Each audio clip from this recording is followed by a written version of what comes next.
Hi everyone, in today's lesson we're going to be carrying on with popular music, so make sure you've got something to write with, something to write on. And we're going to start off with the do now, so get your paper and write down the 5 answers to these questions, thinking back to what we did on Bhangra last week. So pause the video now. Hopefully you've got your 5 answers now, so let's go through them. The name of the rhythm commonly played by the dol drum is the chal rhythm. The language that lyrics are sung in is Punjabi, because this music's from Punjab. The 3 string instruments could be any of these 4, sorry. Hopefully you remember 3 of those. And vocal melodies that use lots of notes per syllable are called melismatic melodies, or they use melisma. Bhangra melodies use notes that are in between semitones, and these are called microtonal intervals. So in today's lesson we're going to be listening to 2 different Bhangra songs so that we can describe their musical characteristics. I'm so excited about this lesson because these 2 songs are iconic and amazing. So first of all, just remind yourself of everything we've done on Bhangra by following the link in the description below, which takes you to the bite-size page. Make sure you listen to the songs they've got on there because they're pretty good and they give you good examples of the type of music we're listening to. So now that you've recapped what Bhangra is and what fusion music is, let's listen to the first song. So you'll find it in the description below. And while you're listening, I'd like you to answer these questions on your paper. So pause the video now and go and listen to that.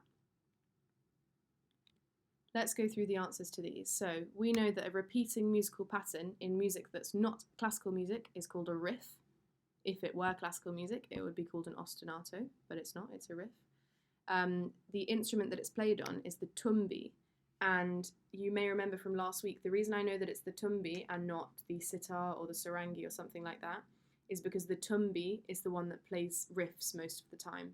So if there's a riff and it's on a 1-stringed instrument and you can hear it, like this one, it's probably going to be on the tumbi. The rhythm that's played on the drums is, of course, the chal rhythm that we've talked about a lot. And here are some things about the melody that makes it very characteristic of Bhangra. So it's repetitive, it's got embellishments, microtonal intervals in the phrases, a very small range. Some of the words are shouted, I'm sure you notice, and it's, of course, melismatic and conjunct. So give yourself a tick for those ones and mark out 4, or several marks for question 3. Okay, here's our next song. You'll find it in the description box below, and this time we've got 5 questions for you to do on your paper, so pause the video now. Okay, let's go through these answers. So what immediately told me that it was a fusion song and not a traditional Punjabi song right at the beginning was the fact that the female singer was singing in English. So I knew, okay, that's not Punjabi.